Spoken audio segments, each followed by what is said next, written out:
नमस्कार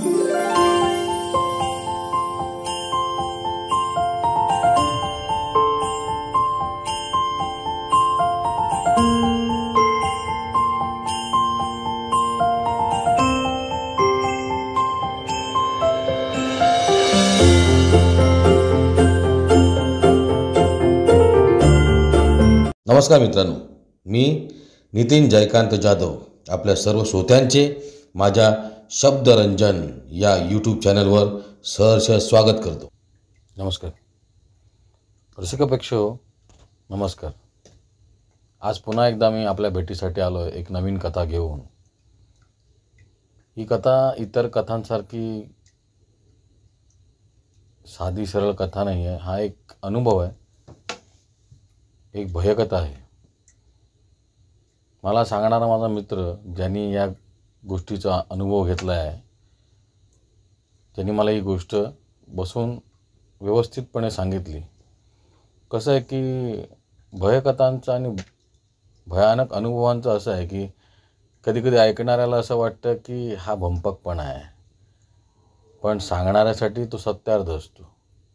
कोणी म्हणतात जगात भूतं नाहीत, हा फक्त मनाचा खेळ आहे, तर कोणी त्याचा अनुभव फार जवळून घेतलेला आहे, त्यांना त्या गोष्टीची संपूर्ण कल्पना आहे. अशाच एका कल्पनेला मी आपल्यासमोर मांडतो आहे.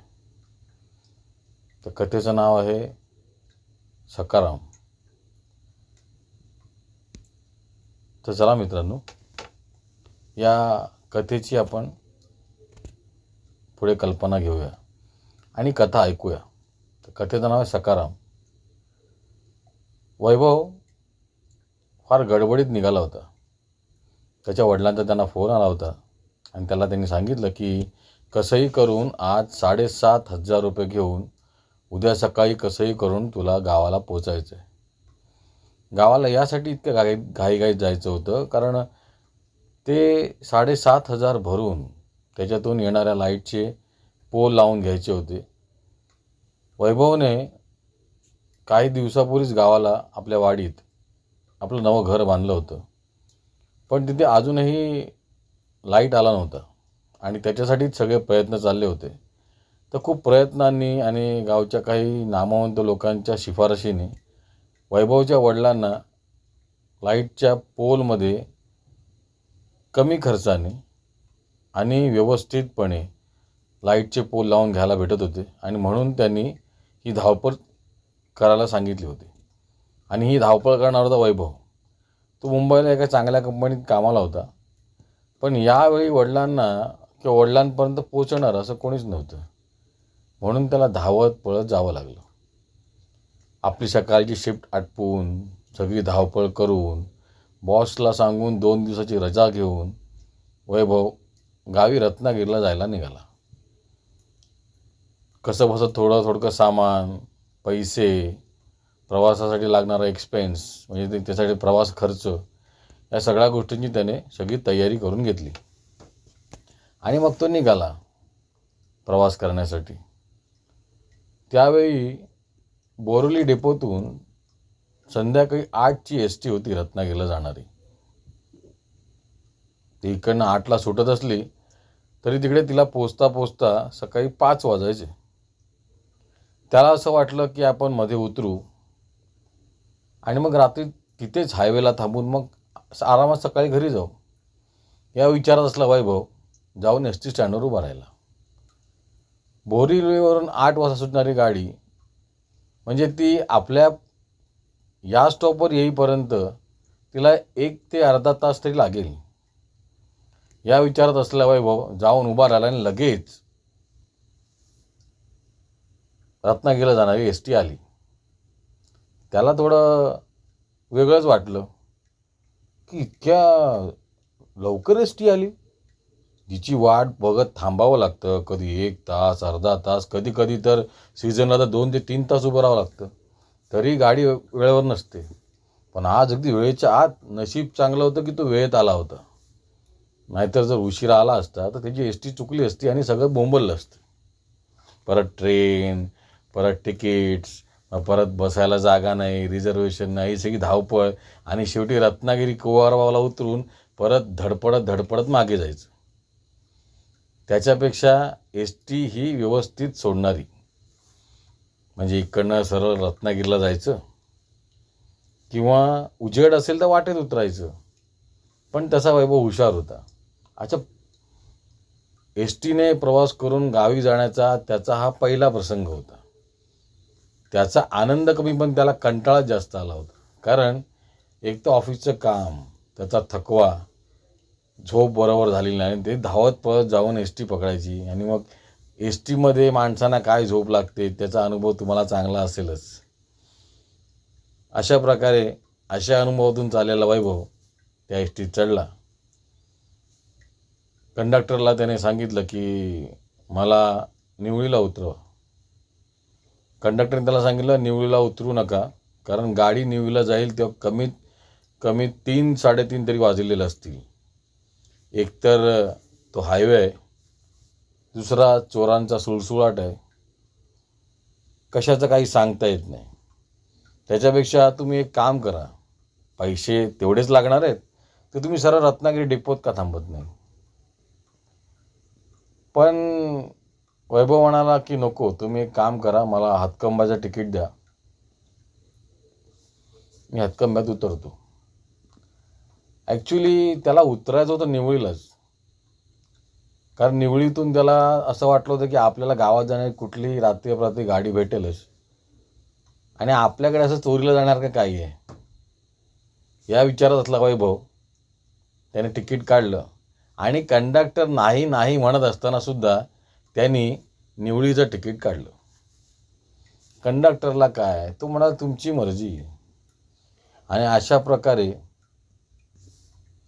वैभव गाडीत चढला. गाडी चालवणारा ड्रायव्हर आणि कंडक्टर फार मस्त माणसं होती. पॅसेंजर गाडीमध्ये जेमतेमच होते. 5-1 सीटा तर मोकळ्याच होत्या. त्यामुळे वैभवची कोणतीच अडचण झाली नाही. तो मस्त आरामात त्या सीटवर बसला होता. थोड्या वेळाने जसं एस टीने पनवेल पार केलं आणि एका ठिकाणी गाडी जेव्हा थांबली डेपोत पनवेलच्या, कंडक्टरने येऊन वैभवला सांगितलं की तुम्ही आरामात झोपू शकता, कारण इतकी जागा आहे, एवढ्या सीट्स नाही आहेत, तुम्हाला काळजी करायची गरज नाही. पण एवढं लक्षात ठेवा की तुम्हाला निवळी आल्यावर उतरायचं आहे, आणि निवळी सकाळी 3च्या आसपास येणार, तर त्या मानाने झोपा. म्हणजे आम्ही तर आमचं ठीक आहे, पण तुम्ही उठलात ना तुम्ही सरळ रत्नागिरीत जाल.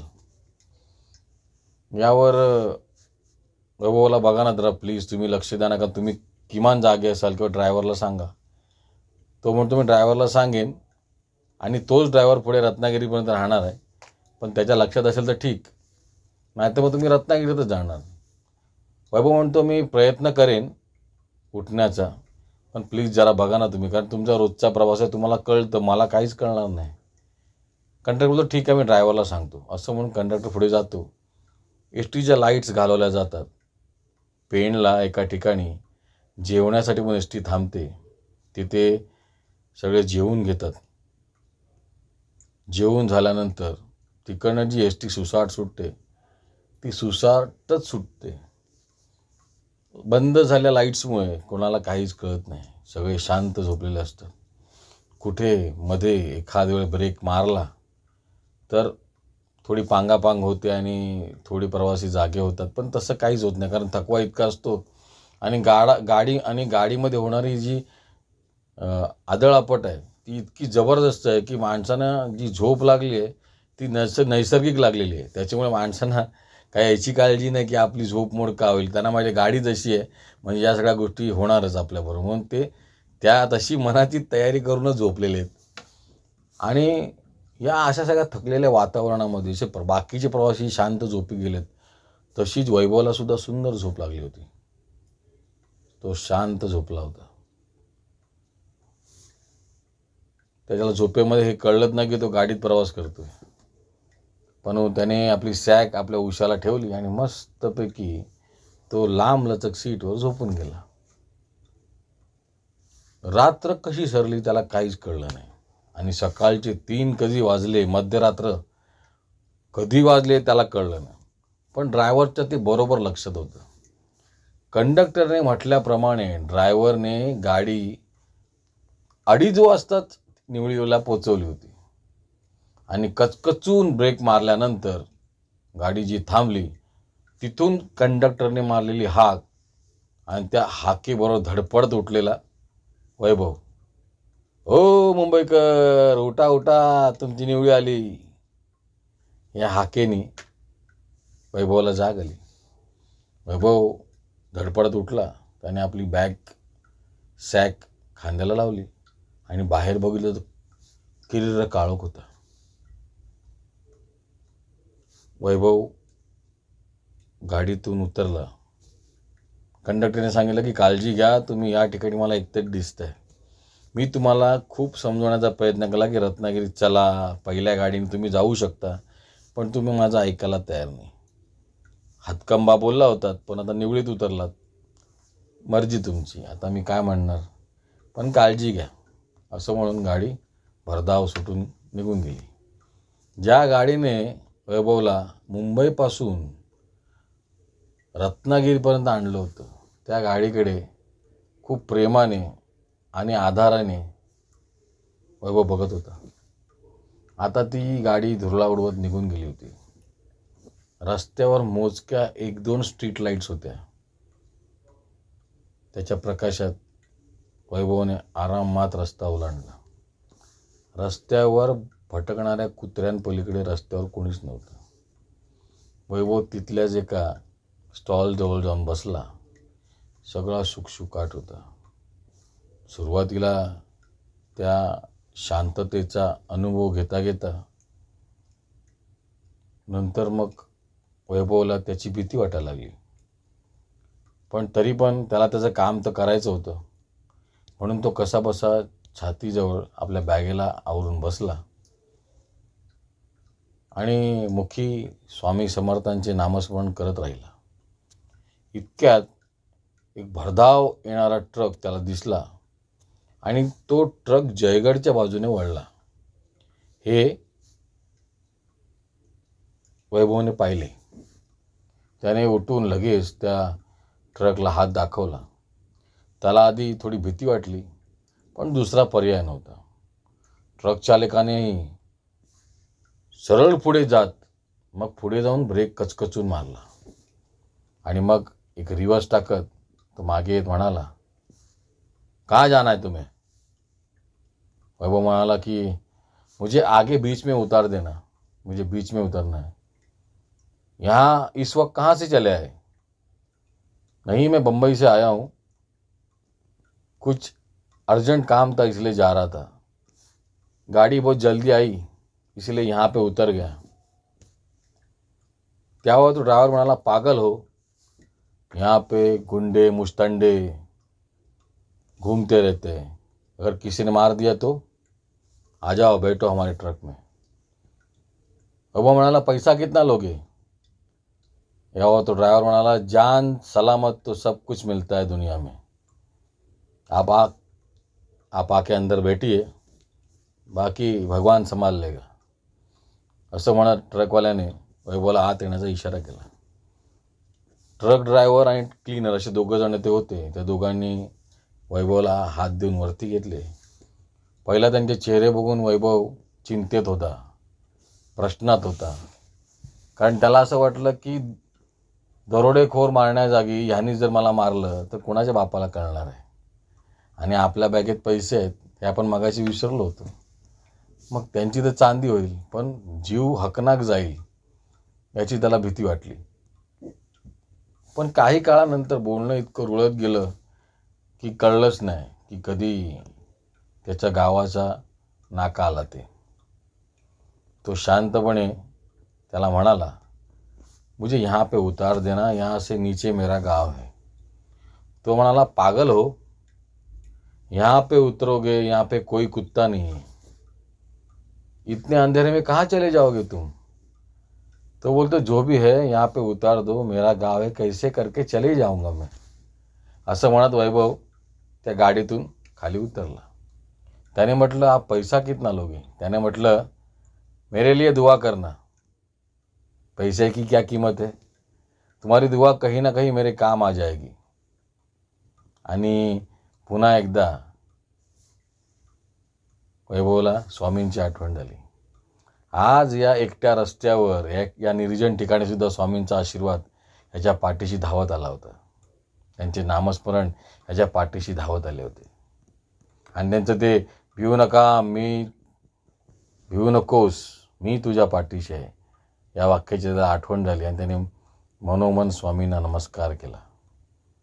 तो ट्रकवाला ट्रक घेऊन निघून गेला आणि पुन्हा एकदा वैभव नाक्यावरच्या खोपटात जाऊन बसला.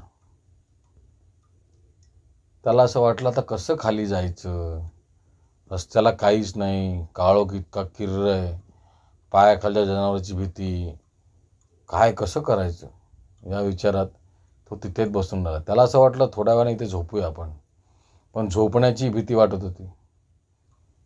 कोणी ते लुटलं तर, असा विचार करत असताना अचानक त्याला एक ओळखीची हाक ऐकू आली. वैभ्या, इथं काय करतोस तू? वैभवच्या मनात आनंदाचे कारंजे फुटले, पण हा नक्की आवाज कोणाचा होता हे त्याला कळलं नाही. त्याने उठून इकडे तिकडे पाहिलं तर खोपटाच्या समोर सख्या उभा होता. सख्या म्हणजे आमच्या गावातला वैभवचा मित्र, वैभवबरोबर लहानपणापासून खेळलेला, पण कष्टाळू, मेहनती. त्याचे आईवडील खूप गरीब होते. गावातच मोलमजुरी करून जे काय भेटेल त्यावर उदरनिर्वाह चालवत होते. त्यांचं मुंबईला वगैरे जाणारं कोण नव्हतं. त्याच्यामुळे जे भेटेल त्यात खात होते आणि रोजचीच मेहनत करत होते. त्यांचं पोटच मुळात हातावर होतं. सखाराम म्हणजे वैभवचा चांगला मित्र, पण तो अचानक ह्या वेळेला इथे काय करतोय हा मोठा प्रश्न वैभवच्या मनात उभा राहिला. वैभवने त्याला विचारलं, अरे सख्या, तू इथे एवढ्या रात्री काय करतोयस? सखाराम म्हणाला, अरे काय नाही रे, परगावला गेलो होतो काय कामासाठी, हमाली करायला. काम आटपलं, सगळे आपापल्या गावाला उतरले, मी पण उतरलो, पण मगाशी मुताला इथं मागं गेलो आणि मग हलत आलो, बघतो तर तू, मला वाटलं कुठला वाट सुरू असावा, आता तूच निघालास. बरं झालं, चल चालत खाली वाडीत जाऊया. वैभवला धीर वाटला आणि वैभव सख्याबरोबर बोलत लहानपणीच्या गोष्टी सांगत अगदी व्यवस्थित चालत पाय वाटेने गावाकडे निघाला. चांदणं चमकत होतं आणि त्या चांदण्यापेक्षा त्या सख्याचाच आधार वैभवला खूप वाटत होता आणि त्या आधारावर सख्या चालत होता. बोलता बोलता खूप विषय निघाले, जुने, लहानपणीचे, एकत्र खेळल्याचे, एकत्र बागडल्याचे, आंब्यांच्या वाड्यांमध्ये शिरून, आमराईत शिरून आंबे चोरल्याचे, करवंद काढल्याचे, नदीत पोहल्याचे, खूप मजेच्या गप्पा चालल्या होत्या. या सगळ्या वातावरणात आणि या सगळ्या चालण्यात गाव कधी जवळ आलं हे वैभवला कळलंच नाही. त्याला खूप बरं वाटलं सखाराम भेटल्यामुळे. रात्र कशी गेली, रस्ता कसा संपला आणि किती लवकर, अगदी तासभराचं अंतर संपलं हे सुद्धा त्याला कळलं नाही. इतक्या चालण्याचा त्याला थकवाही जाणवला नाही. आणि मग वैभव वाडीत निघाला. पाकाडी चढून आल्याच्या नंतर वैभवने सख्याला सांगितलं, चल आता मी जातो, बाबा वाट बघत असतील. कसली वाट बघताय, झोपले असतील लारडूर. त्यांना वाटलं असेल मी सकाळी येणार आहे, त्यांना काय माहिती मी एवढा पहाटेच येईन ते. घड्याळात तेव्हा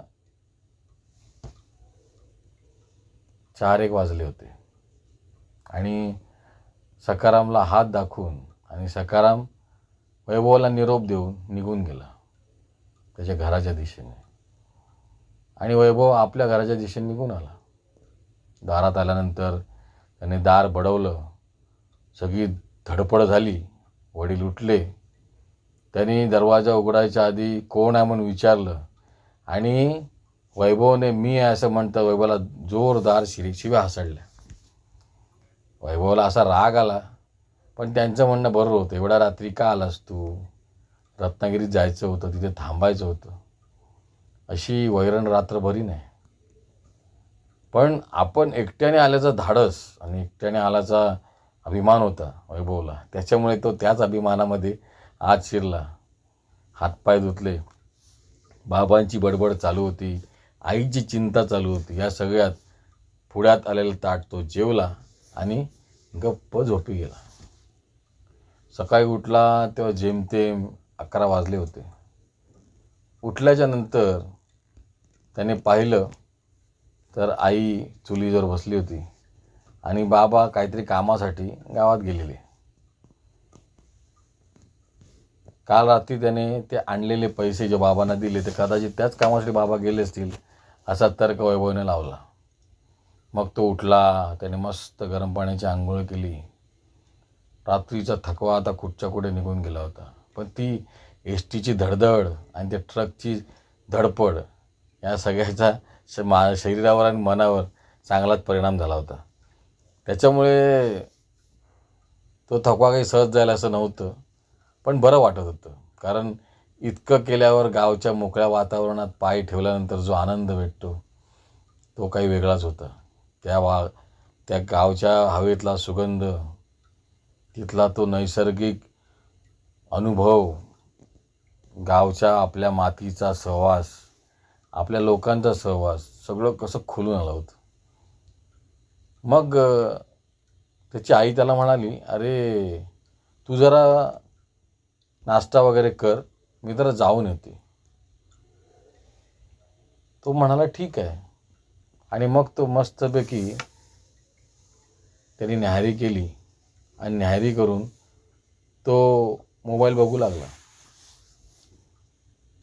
थोड्या वेळानंतर त्याचे बाबा आणि 2-4 माणसं तिथे आली. त्यांच्यावर त्याची आई पण होती. तेव्हा त्यांचं बोलणं आपसात चाललं होतं. पण वैभव आपल्या कामात दंग होता, त्यामुळे त्याने बाहेर पडून पाहिलं नाही. पण अचानक त्याचे कान टवकारले ते एका वाक्याने. आणि ते वाक्य त्याच्या वडिलांचं होतं. सख्यासारखा चांगला मुलगा, आमच्या मुलाच्या वयाचा तू इतका लवकर जाईल असं वाटलं नव्हतं. फार उमदा तरुण होता तू आणि असा ऐन उमेदीच्या काळात गेला. आई वडिलांचा एकुलता एक होता आणि असं कसं झालं त्याच्याबरोबर? खूप वाईट झालं. हे ऐकल्याबरोबर वैभवचे कान सशासारखे उभे राहिले. तो धावतच वडिलांच्या पुढ्यात गेला. काय म्हणताय? सख्या गेला? हो, सख्या गेला. गेला म्हणजे कुठच्या गावाला गेला? अरे गेला म्हणजे वारला. कधी? झाले 4 दिवस. 4 दिवस? काहीतरीच काय बोलताय म्हणजे? आम्ही गेलो होतो त्याच्या अंत्यसंस्काराला. काहीतरीच काय बोलताय म्हणजे? अहो काय, असं कसं शक्य आहे? असं कसं शक्य आहे म्हणजे? गेला, खरंच वारला तो. काय म्हणताय खरंच वारला? हो मग. हे ऐकून वैभवच्या मनात धस्स झालं. त्याला त्याच्या कानांवर, डोळ्यांवर आणि आता चालल्या चर्चेवर काय कळतच नव्हतं. कशावर विश्वास ठेवावा आणि कशावर विश्वास ठेवू नये या संभ्रमात तो वेड्यासारखा वागायला लागला. त्याचे वडील म्हणाले, काय झालं? तू असा का म्हणतोय आणि असा भांडतोयस का आमच्याबरोबर? खरंच वारला तो. 4 दिवस झाले. मला कोणी कसं काय सांगितलं नाही? तुला कशाला सांगायला पाहिजे? अरे माझा बालपणीचा मित्र होता तो. अरे वेड्या, तू तुझ्या कामात दंग होतास म्हणून तुला कशाला सांगायचं उगाच? म्हणून तुला कळवलं नाही. अहो पण मी भेटलो त्याला. कधी? काल रात्री. हे बोलल्यावर सगळ्यांनी आपली बोटं तोंडात घातली.